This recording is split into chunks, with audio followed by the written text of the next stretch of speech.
Next topic है अपना business cycle theory. होता क्या है, इसको हम एक तरीके से समझा जाए तो ह्यूमन बिहेवियर से अगर कंपेयर किया जाए तो ह्यूमन बिहेवियर जैसे मान लीजिए आपने क्या है कि कुछ चीज़ डिसाइड किया। डिसाइड करने के बाद क्या होता है, आप उससे मोटिवेटेड रहते हैं कि मैं ये काम कर लूँगा। उसके बाद फिर क्या होता है कि आप जो है पीक पकड़ते हैं काम पर। उसके बाद कुछ न कुछ जो है निराशा आ जाती है, फिर आपका वहाँ पर से है डाउनफॉल होता है। फिर जो है एक नीचे तक आ जाते हैं आप। नीचे आने के बाद फिर जो है फिर कुछ मोटिवेशन आता है, कुछ स्पीच सुनते हैं, कुछ आगे पीछे देखते हैं, समाज को देखते हैं, फिर आप मोटिवेटेड हो जाते हैं। तो इस तरीके से जो है साइकिल आपका यहाँ से स्टार्ट किया, आपने मोटिवेट हुआ, पीक पकड़ा, फिर डिमोटिवेट हुए, फिर किसी ने आपको मोटिवेट किया, फिर तो ये जो साइकिल चलता है ह्यूमन बिहेवियर का, ये जो साइकिल अगर बिजनेस में इकोनॉमी में अगर चले तो हम उसको बोलते हैं बिजनेस साइकिल थ्योरी, और इकोनॉमी में भी इसको हम इकोनॉमिक साइकिल थ्योरी बोलते हैं। Income growth in any economy is achieved by raising the amount of production और रियल ग्रॉस नेशनल प्रोडक्ट। मतलब जो है किसी देश में इनकम का ग्रोथ किस आधार पे होता है कि उस देश में उस इकोनॉमी में जो है अगर प्रोडक्शन और रियल ग्रॉस नेशनल जो प्रोडक्ट है वो अगर बढ़ेगा तो इकोनॉमिक ग्रोथ होगा, इनकम ग्रोथ होगा। ये जो है हमको इंडिकेट करता है क्या, प्रोग्रेस नीड ग्रोथ। ये बताता है कि हमको आगे बढ़ना है तो हमको ग्रोथ चाहिए और high level of economic activity चाहिए। The government of an economy seeks to keep economic activity high by implementing suitable economic policy.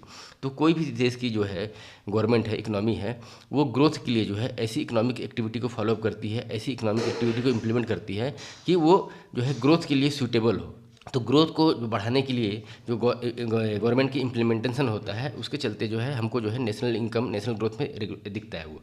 लेकिन कंडीशन क्या होता है कि जब एक economy regulatory fail to meet this aim, किसी कारण से जो है जो इम्प्लीमेंटेशन के लिए जो है स्कीम गवर्नमेंट के द्वारा लाया गया है इकोनॉमिक ग्रोथ के लिए, वो अगर किसी कारण से जो है ग्रोथ करने में फेल हो जाती है तो ऐसे इसके चलते रिजल्ट क्या होता है, economics alternate between the highest and worst level of economic activities known as boom and depression जो है वो आ जाता है। मतलब जैसे कि अगर मान लीजिए किसी कारण से हमको ग्रोथ करना है देश में, इकोनॉमी में गवर्नमेंट को ग्रोथ ले आना है। ग्रोथ लाने के लिए बहुत सारा जो है स्कीम और बजट वगैरह लाती है गवर्नमेंट। लेकिन अगर किसी कारण से फेल हो जाती है तो फेल होने के जो साइकिल है उसको हम क्या बोलते हैं, बूम की जगह पे जो है डिप्रेशन वगैरह आ जाता है। They may be classified into several stages of economic activity. There may be a varieties of different economic condition, including stagnation, slowdown, recession and recovery. तो जो साइकिल होता है इकोनॉमिक ग्रोथ, फिर इकोनॉमिक ग्रोथ के बाद जो है इकोनॉमिक ग्रोथ रुक जाता है तो स्टेगनेशन हो गया। स्टेगनेशन के बाद अगर नीचे आ रहा है थोड़ा सा या ग्रोथ और ज़्यादा रुक गया है तो हम उसको स्लो डाउन भी बोल सकते हैं, रिसेशन भी बोल सकते हैं। रिसेशन के बाद जब फिर से जब रिकवरी चालू हो जाती है तो हम उसको रिकवरी मोड में आ जाता है इकोनॉमी। तो इकोनॉमिस्ट जो है इस जो फ्लक्चुएशन होता है, मतलब बूम बस्ट साइकिल वगैरह होता है, रिकवरी होती है, तो इस फ्लक्चुएशन को जो है डिप्रेशन और बूम के बीच के जो फ्लक्चुएशन है उसको क्या नाम दिया गया है, बिजनेस साइकिल और ट्रेड साइकिल। किस चीज़ में, डिप्रेशन मतलब बहुत नीचे चली गई इकोनॉमिक सेंटिमेंट्स जो है, बिहेवियर जो है वो बहुत अगर नीचे है तो उसको हम डिप्रेशन बोलेंगे। इकोनॉमी खूब ग्रोथ कर रही है, नेशनल इनकम खूब बढ़ रहा है तो हम उसको बूम बोलेंगे। तो एक हुआ बूम और दूसरा एक हुआ डिप्रेशन, और ये दोनों के बीच के साइकिल को हम क्या बोलते हैं, business cycle. With recession and recovery acting A primarily intermediate, और इसके बीच में जो है रिकवरी और जो है रिसेशन जो है, डिप्रेशन और बूम के बीच का जो साइकिल है उसको हम बोलते हैं इंटरमीडिएट स्टेज।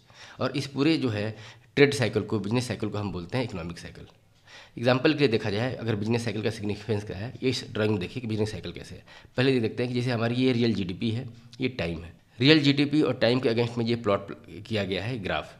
यहाँ से अगर इकोनॉमी चालू होती है और बिजनेस सेंटिमेंट बहुत अच्छा वर्क कर रहा है तो यहाँ पर क्या होगी, इकोनॉमी जो है एक्सपांड हो रही है, ग्रोथ कर रही है। ग्रोथ करने के बाद इस पॉइंट पर जो है इकोनॉमी ने पीक पकड़ा।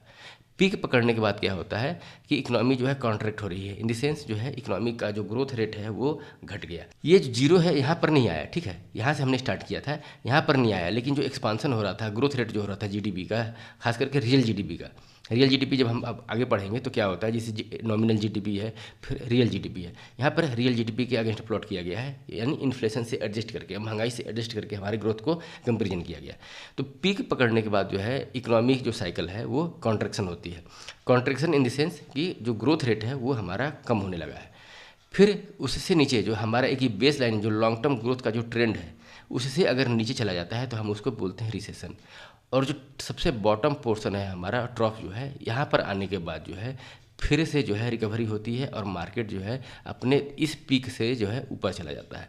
फिर यहाँ से पीक पकड़ने के बाद फिर नीचे आता है और ये जो है साइकिल हमारा चलता जाता है। तो इसमें जो है एक्सपांसन, कॉन्ट्रेक्शन, रिसेशन, रिकवरी, फिर पीक, फिर ये सब चीज़ें चलते रहती हैं।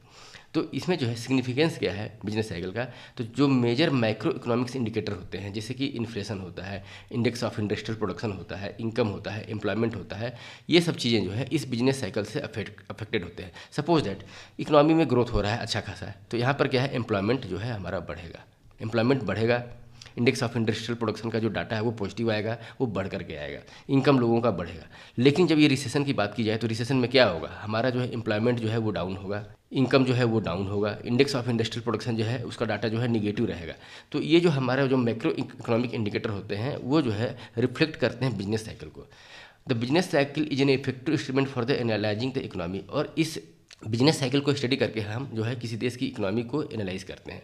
It serve as a foundation for the key financial choice by the investor, companies and government, और इसी के बेसिस पे जो है बिजनेस साइकिल के बेसिस पे जो है किस देश में किस इकोनॉमी में किसी इन्वेस्टर्स को, कंपनी को, गवर्नमेंट को इन्वेस्टमेंट करना है, और उस कंपनी का जो है मतलब बैकअप कितना है, स्ट्रेंथ कितना है, वो जो है हम जज करते हैं, इन्वेस्टर जो है वो जज करता है। सपोज दैट मान लीजिए आप सिंपल सा चीज़ है, एक जापान है, जापान कंट्री को उदाहरण दिखा जाए तो ये जो है इकोनॉमिक ग्रोथ इस जापान में अभी नहीं हो रहा है, नहीं हो रहा है इन द सेंस, तो वहाँ पर इन्वेस्टमेंट भी नहीं जाएगा। कोई इन्वेस्टर जो है वहाँ ग्रोथ करने के लिए, कंपनी जो है कोई ग्रोथ करने के लिए अगर इन्वेस्टमेंट करेगी तो भी जो है वहाँ पर उसके इन्वेस्टमेंट का रिटर्न नहीं मिलना है।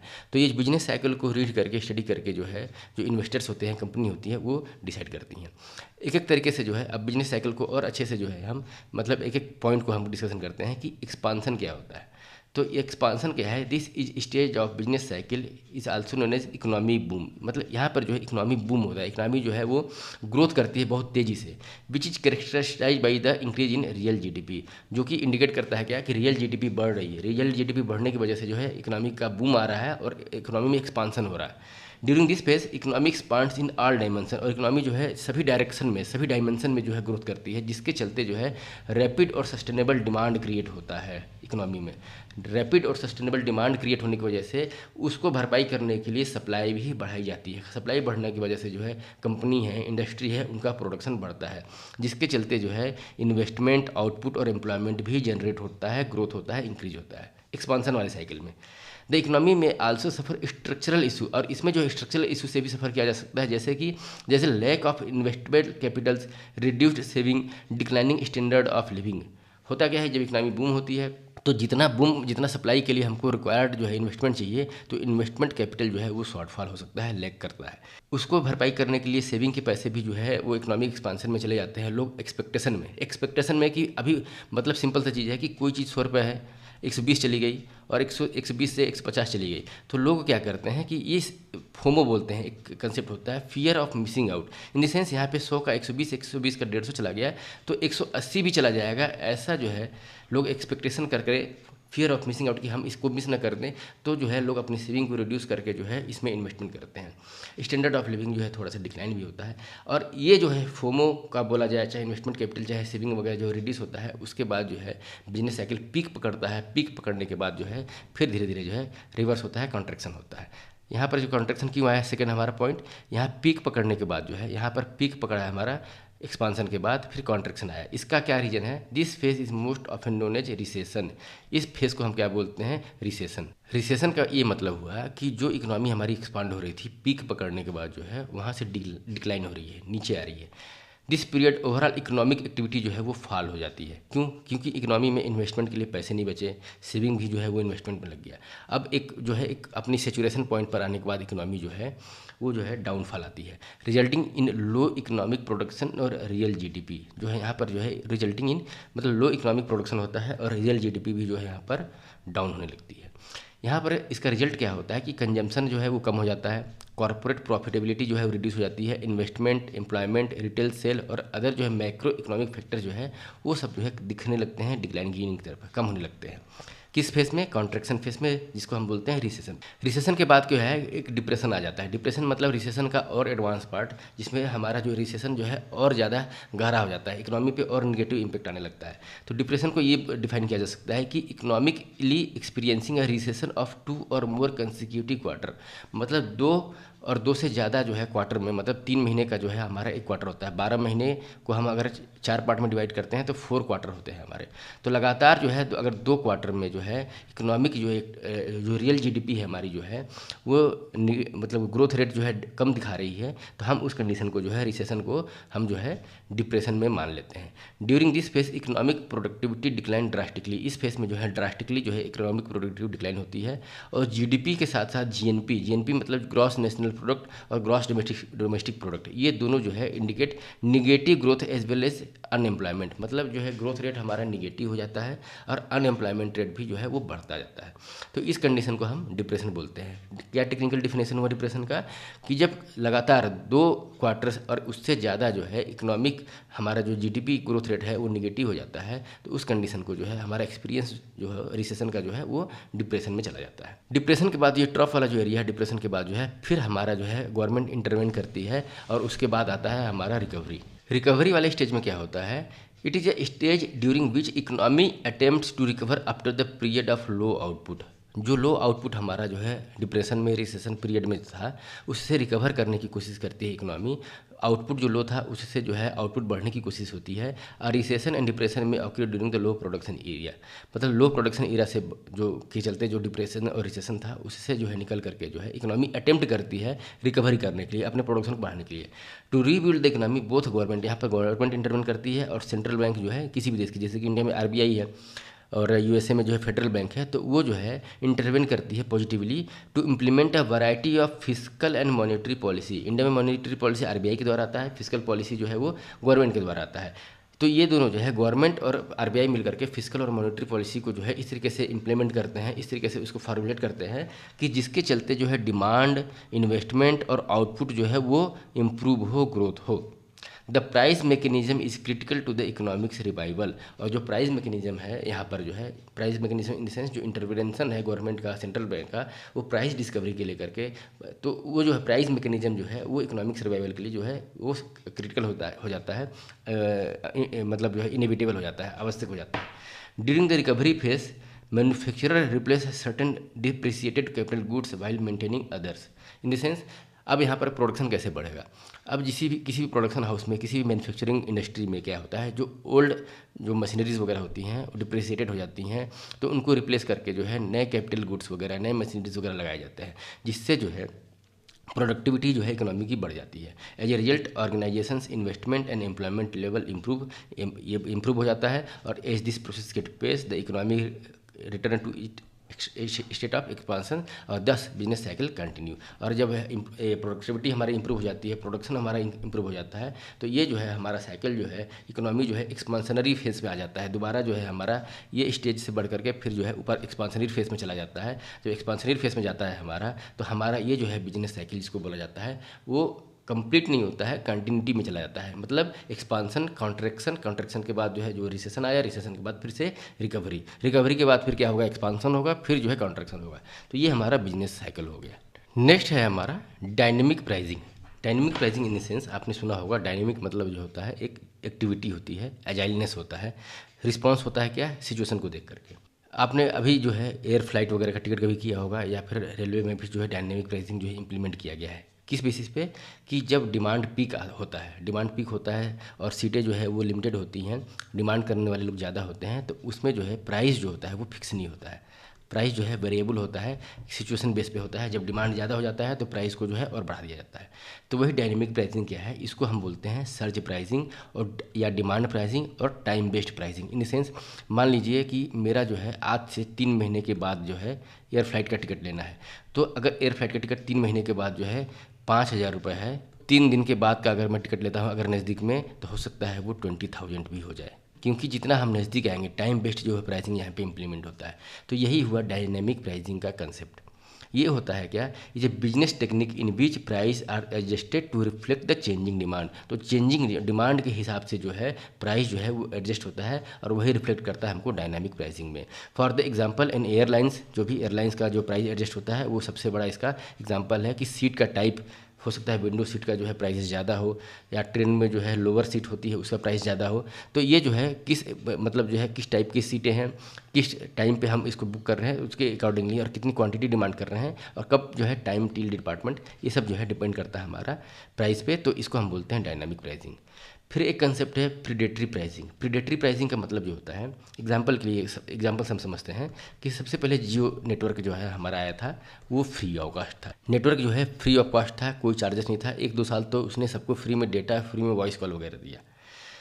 उसका जो है उसका रिजल्ट क्या हुआ कि उस समय जो भी टेलीकॉम कंपनियां थीं, जैसे कि बीएसएनएल थी, वोडाफोन आइडिया था, एयरसेल था, यूनिनॉर था, ये मतलब बहुत सारी कंपनियां थी, टाटा का भी जो टेलीकॉम कंपनियां जो थी, धीरे धीरे जो है इस जो है प्राइस जो कि जियो के द्वारा फ्री में दिया गया 1-1.5 साल तक जो है, उसके चलते जो है ये सब कंपनियां लॉस में जाने लगी, क्योंकि जो है फ्री की ओर सभी ने मतलब जो है सबका झुकाव हो गया कि फ्री में मिल रहा है तो हम पैसे देकर क्यों सर्विस लें।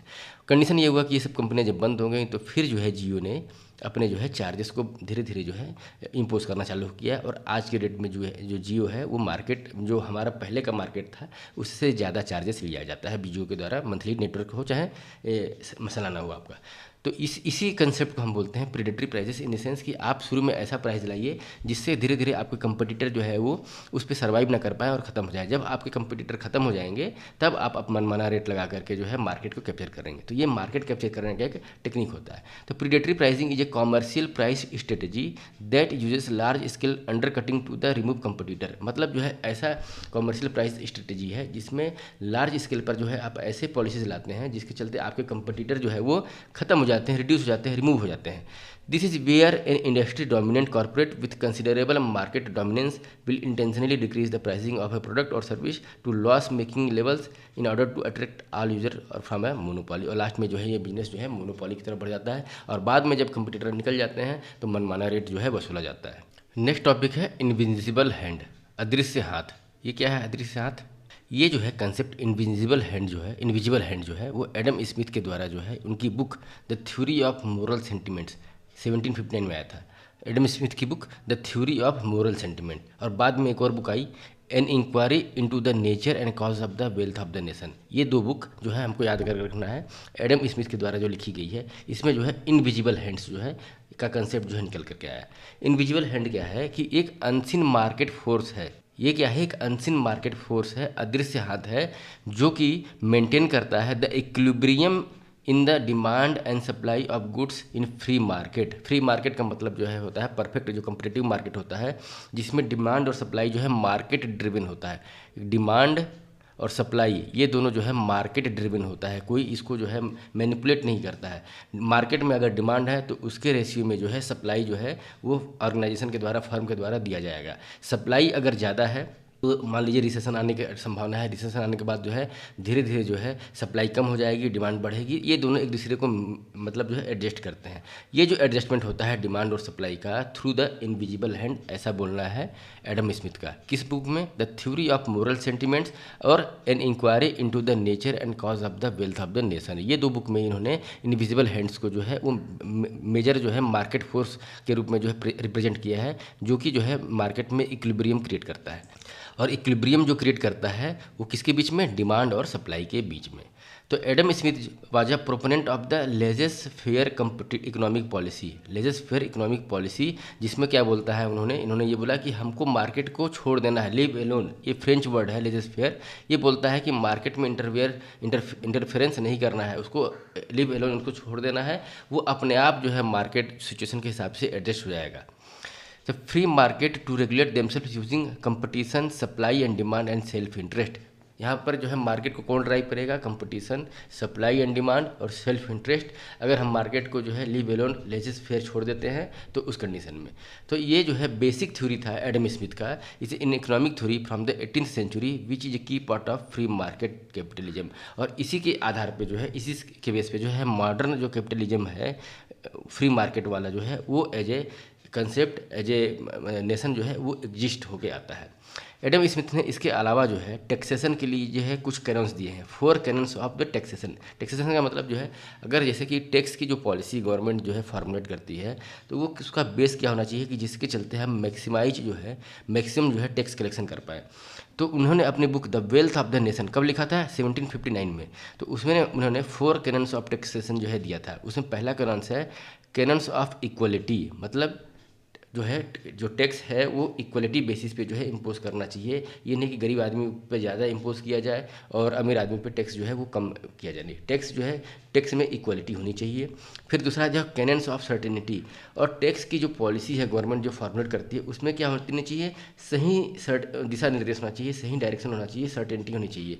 ये नहीं कि मतलब जो है आज कुछ दूसरी पॉलिसी है, कल दूसरी पॉलिसी हो जाएगी, उसके नेक्स्ट डे जो है दूसरी पॉलिसी हो जाए। नहीं, पॉलिसी जो है वो सर्टेन होना चाहिए, लोग जो है उसको जो है उस पर विश्वास कर पाएँ।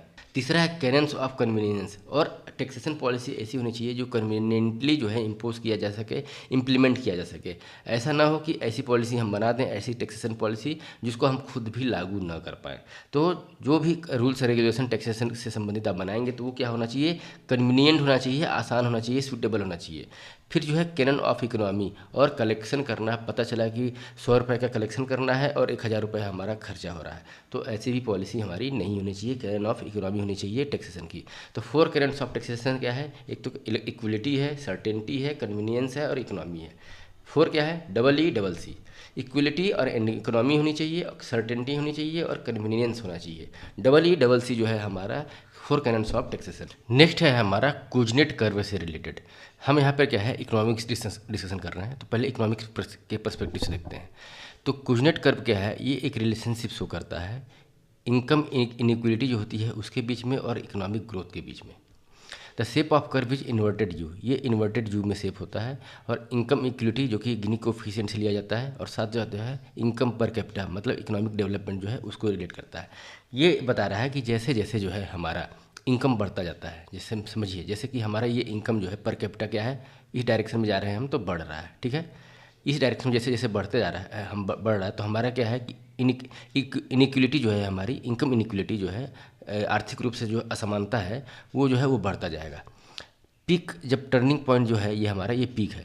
डेवलपमेंट फेस जो है हमारा जैसे जैसे हमारा इनकम बढ़ता जा रहा है पर कैपिटा, तो डेवलपमेंट फेस तक जो है हमारा इक्वलिटी जो है इनइक्वलिटी मतलब असमानता जो है वो बढ़ती जाएगी। लेकिन एक पीक पकड़ने के बाद जो है क्रिटिकल इनकम लेवल पर आने के बाद जो है फिर क्या है कि हमारा जो इनकम बढ़ेगा पर कैपिटा इनकम, वो जो है उसके चलते जो है जो पैसे हैं वो डाउनवर्ड फिल्ट्रेशन के थ्रू जो है नीचे की तरफ स्पिल ओवर होंगे और हमारे जो इनइक्वलिटी है वो रिड्यूस होने लगेगी। इसमें ये बताया गया है कि जैसे जैसे हमारी पर कैपिटा इनकम बढ़ते जाती है तो इनिशियल स्टेज में जो है हमारा पर कैपिटा इनकम बढ़ने से इकोनॉमिक डेवलपमेंट बढ़ने से इनइक्वलिटी जो है वो बढ़ती जाती है। एक सर्टेन स्टेज के बाद जो है हमारा इनकम बढ़ने के बाद जो है इनइक्वलिटी जो है वो धीरे धीरे रिड्यूस होने लगती है। तो ये जो है as an economic development inequality first increase और देन डिक्रीज। तो ये हमारा कुजनेट कर्व बताता है। कुजनेट कर्व जो है वो इन्वर्टेड यू शेप टाइप का होता है, ये इन्वर्टेड यू शेप पे होता है। इनिशियल फेज में इकोनॉमिक ग्रोथ जो है वो ग्रेटर इनइक्वलिटी को मतलब इम्पोज करती है और बाद में धीरे धीरे जो है डिफरेंट इकोनॉमिक पॉलिसी से, जैसे क्या है कि जब यहाँ इनकम लेवल पर कैपिटा बढ़ता जाएगा, कुछ अमीर लोगों के पास बहुत ज़्यादा पैसा आएगा तो गवर्नमेंट क्या करती है, हेवी टैक्सेशन जो है इम्पोज करती है, सरचार्ज लगाती है। तो ये सब चीज़ों के चलते जो है पैसे जो आते हैं फिर उसको क्या करती है गरीबों में डिस्ट्रीब्यूट करती है थ्रू द सब्सिडी। तो इसके चलते जो है उनका भी जीवन का स्तर जो है लाइफस्टाइल वगैरह जो है धीरे धीरे इंप्रूव होने लगता है। तो इसमें जो है हमारी इनइक्वलिटी रिड्यूस होती है। हमने अभी क्या है इकोनॉमिक्स पर्सपेक्टिव से जो है कुजनेट कर्व को डिस्कशन किया। क्या इसको हम जो है इन्वायरमेंटल में भी जो है यूज किया जा सकता है? तो इन्वायरमेंट में जो है कुजनेट कर्व जो है वो कैसे होता है कि जैसे जैसे जो है हमारी इकोनॉमी डेवलप हो रही है, ठीक है, जैसे जैसे इकोनॉमी डेवलप हो रही है तो हमारा शुरू में जो है पॉल्यूशन जो है वो बढ़ेगा। शुरू में क्यों पॉल्यूशन बढ़ेगा कि द लेवल ऑफ एनवायरमेंटल जो है वो डिग्रेडेशन होगा, क्योंकि जैसे मान लीजिए शुरू में हमारा जो है एग्रीकल्चर बेस्ड इकोनॉमी थी, हमने जो है इंडस्ट्री चीज़ को अडॉप्ट किया, मैन्युफैक्चरिंग को अडॉप्ट किया, कोल का ऑयल का एक्सप्लोरेशन किया, उसके बेस पे इंडस्ट्री लगाई, तो होगा क्या कि प्रोडक्शन और बढ़ेगा तो इनकम हमारा और बढ़ता जाएगा। लेकिन इससे जो है इन्वायरमेंट जो है वो जो ग्रीनरी थी वो डिग्रेड होते होते जो है एक पीक पकड़ेगा। यहाँ पर इस पॉइंट पर जो है क्योंकि हेवी इंडस्ट्रियलाइजेशन के चलते जो है नौकरी तो वो लोगों की लगेगी, एम्प्लॉयमेंट जनरेट होगा, इकोनॉमिक ग्रोथ होगा, लेकिन यहाँ पर पॉल्यूशन भी होगा। और यहाँ पर जो पॉल्यूशन हो जाने के बाद जो है जब पीक पकड़ेगा तो उसके बाद जो इनकम का हमारा ग्रोथ होगा, फिर पैसे को हम कहाँ पर करेंगे, इन्वायरमेंटल प्रोटेक्शन से संबंधित जो भी पॉलिसीज़ वगैरह है, प्रोजेक्ट्स वगैरह लाएंगे। जैसे फिर हमारा जो पावर जनरेशन के लिए जो हम coal based oil based plant लाते थे, तब कंसेप्ट आएगा क्या कि विंड एनर्जी लाना है, सोलर पैनल लाना है, हाइड्रो इलेक्ट्रिसिटी लाना है, ग्रीन बिल्डिंग होनी चाहिए, सोलर पंप वगैरह होने चाहिए हमको एनर्जी की यूज करने के लिए। तो ये सब चीज़ें जो है हम लाएंगे, नई नई टेक्नोलॉजी आ जाएंगी। तो हमारा जो है इनकम बढ़ने के बाद यहाँ पर क्या होगा कि जो हम डिफॉरेस्टेशन कर रहे थे वहाँ पर हम रिफॉरेस्टेशन करेंगे, इन्वायरमेंट को रिस्टोर करेंगे। तो हमारा जो है जो इन्वायरमेंट डिग्रेड हो रहा था इनकम बढ़ने के साथ साथ जो है वो इन्वायरमेंटल डिग्रेडेशन नहीं होगा, फिर वो रिस्टोर होगा इनकम बढ़ने के साथ साथ। तो यहाँ पर भी कुजनेट कर्व जो है इन्वायरमेंट में भी हम लागू कर सकते हैं, इम्प्लीमेंट कर सकते हैं। नेक्स्ट है अपना paradox of thrift. Paradox of thrift क्या होता है? थ्रिफ्ट का मतलब यहाँ पे हुआ खर्च करने से संबंधित, जो पैसे को केयरफुली कंजूसी के साथ खर्च करते हैं उसको हम थ्रिफ्ट बोलते हैं। तो पैराडॉक्स क्या है, कंट्राडिक्शन क्या है कि कंजूसी से यूज करने का। तो ये जो पैराडॉक्स ऑफ थ्रिफ्ट जो है एज ए कंसेप्ट जो है ये इकोनॉमिस्ट जॉन मायनार्ड केन्स के द्वारा जो है लागू किया गया था, इम्प्लीमेंट किया गया था, कॉइन किया गया था ये कंसेप्ट। ये स्टेट दैट कि पर्सनल सेविंग, इन्होंने ये बताया कि जो पर्सनल सेविंग होती है वो इकोनॉमिक ग्रोथ के लिए डिटरमिनेटर होती है, मतलब नुकसानदायक होती है। क्यों नुकसानदायक होती है? कि जब इकोनॉमिक रिसेशन आता है, जैसे हमने बिजनेस साइकिल में पढ़ा था कि इकोनॉमिक रिसेशन ऐसा सिचुएशन होता है जिसमें हमारे जीडीपी ग्रोथ रेट जो है वो निगेटिव हो जाती है, डाउन की तरफ चली जाती है, डिमांड वहाँ पर कम हो जाता है। तो जब इकोनॉमिक रिसेशन आता है तो इंडिविजुअल क्या चाहता है कि और सेव करना चाहता है, वो इंडिविजुअल ट्राई करता है सेविंग मोर, और इसकी सेविंग की वजह से जो है वो खर्च जब कम करता है और डिमांड और कम होने लगता है। अब जो है एग्रीगेट डिमांड के कम होने की वजह से जो है मार्केट में सप्लाई भी उसी को मैच करने के लिए सप्लाई भी रिड्यूस हो जाती है। तो ओवरऑल जो है इकोनॉमी का ग्रोथ जो है वो स्लो डाउन हो जाता है और रिड्यूस हो जाता है। तो जो मतलब जो इंडिविजुअल बिहेवियर जो सेविंग के प्रति होता है, सेविंग करने की वजह से जो है इकोनॉमी में स्लो डाउन आता है, उसको हम यहाँ पर बोलेंगे पैराडॉक्स ऑफ थ्रिफ्ट। और ये कहाँ से कंसेप्ट लेकर के आया गया है? तो ये कंसेप्ट लेकर के आया गया है जॉन मायनार्ड केन्स के द्वारा। हमने जब इकोनॉमिक्स इतना डिस्कशन किया तो देखते हैं दो इकोनॉमिस्ट जो है यहाँ पर मेजरली जो है हमारे पास आए, एक एडम स्मिथ और एक John Maynard Keynes. Adam Smith जो है 1723 से 1790 तक जो है इनका जो है जीवन काल रहा है। इनको जो है फादर ऑफ इकोनॉमिक्स भी बोला जाता है and father of the capitalist भी बोला जाता है। ही इस वर्क इंक्लूड, उनका क्या कार्य क्या क्या है? एक तो the theory of moral sentiments 1759 में आया था, लेक्चर्स ऑन जूरिस्प्रूडेंस 1763 में आया था, और an inquiry into the nature and cause of the wealth of the nation 1776 में आया था। ये तीन जो है मेजर वर्क्स जो है इकोनॉमिक्स और कैपिटलिस्ट को लेकर के जो है। इनविजिबल हैंड्स जो कंसेप्ट है एज ए मतलब जो है जो मार्केट को डिटरमाइन करता है फ्रीली, वो भी जो है एडम स्मिथ के थ्रू ही आया था। फिर केन्स का जो है कंसेप्ट देखा जाए तो ये 1883 से 1946 तक थे ये, और इनको जो बोला जाता है father of macro economics. Adam Smith को बोला जाता है father of economics and father of capitalist, और जॉन मायनार्ड केन्स को बोला जाता है फादर ऑफ मैक्रो इकोनॉमिक्स। इनका मेजर वर्क है the economics consequence of the peace, 1909 में उन्होंने लाया था, 1919 में the economics the consequence of peace पहला। फिर the end of laissez faire 1926 में आया था। ये जो लेजर्स फेयर जो है कंसेप्ट जो है एडम स्मिथ के द्वारा दिया गया था, जिसमें लीव एलोन वाला मैटर आया था कि मार्केट को फ्री हैंड दे देना है, छोड़ देना है। तो एंड ऑफ लेजर्स फेयर 1926 में केन्स के द्वारा आया था। फिर तीसरा जो है मेजर वर्क इनका था the general theory of employment interest and money 1936 में आया था।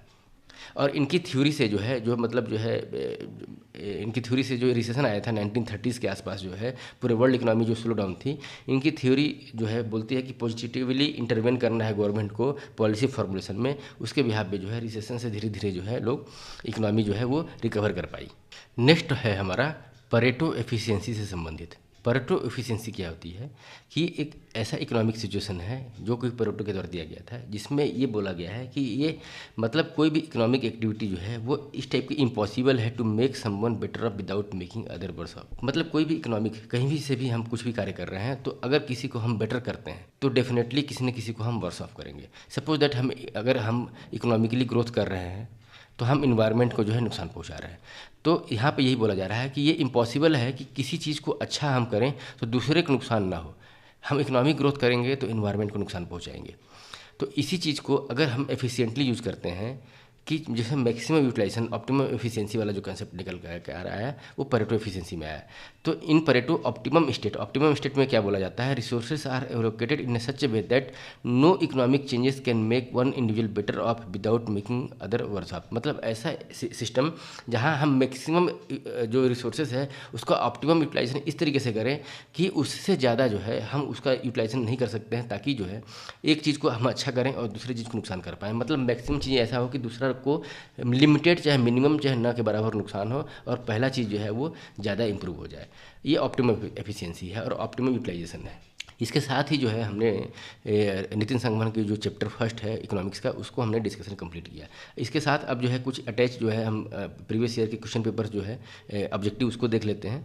फर्स्ट क्वेश्चन है 2021 में पूछा गया था कि other things remaining unchanged market demand for good might increase. मतलब डिमांड जो है किस कंडीशन में बढ़ सकता है अगर जो है मार्केट का बाकी सब चीज़ें जो है सिनेरियो जो है वो अनचेंज रखा जाए, तो डिमांड जो है किस कंडीशन में बढ़ सकता है। पहला है price of it's substitute increase. अगर इसके जो सब्सटीट्यूट है उसका अगर प्राइस इंक्रीज होता है तब।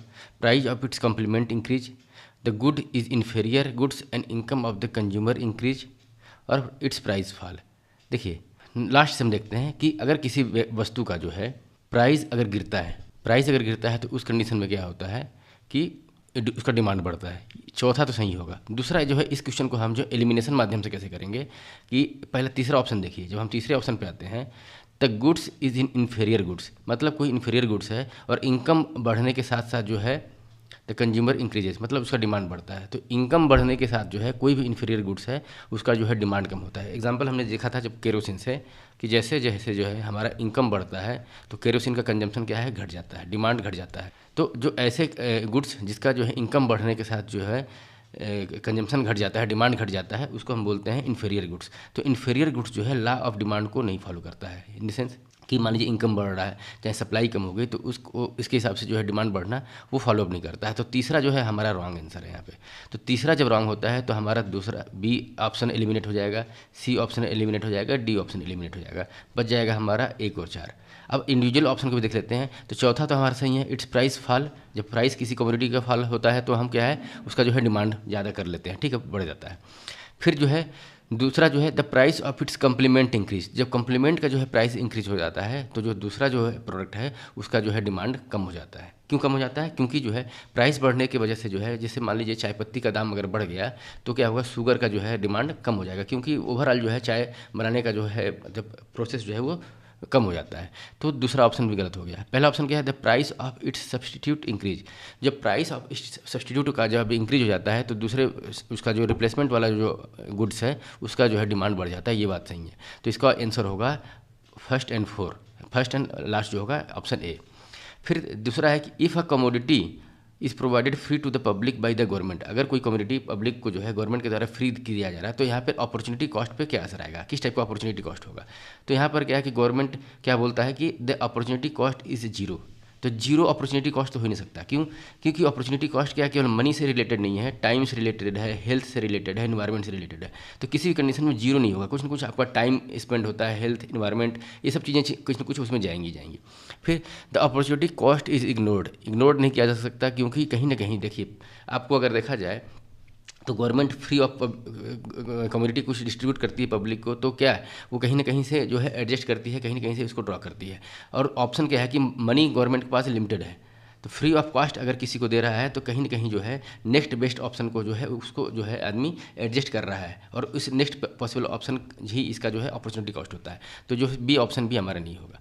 रहा बात सी, the opportunity cost is transferred from the consumer of the product to the tax paying public. ये ऑप्शन जो है फोर्थ देखते हैं, the opportunity cost is transfer from the government from the consumer of the product to the government. तो government के पास तो transfer होगा नहीं अपॉर्चुनिटी कॉस्ट, क्योंकि जो सोर्स ऑफ इनकम है गवर्नमेंट का वो टैक्स पेइंग कैंडिडेट है। तो यहाँ पर जो है अपॉर्चुनिटी कॉस्ट जो है वो टैक्स पेइंग कैंडिडेट से जो है पैसा लेकर के जब हम कंज्यूमर को देते हैं और फिर जो है और कंज्यूमर को देने के लिए जो टैक्स वगैरह हम बढ़ाते हैं, तो यहाँ पर अपॉर्चुनिटी कॉस्ट जो है वो शिफ्ट होता है, कहाँ ट्रांसफर होता है कंज्यूमर से लेकर के टैक्स पेइंग कैंडिडेट पे। तो इसका ऑप्शन है आंसर होगा ऑप्शन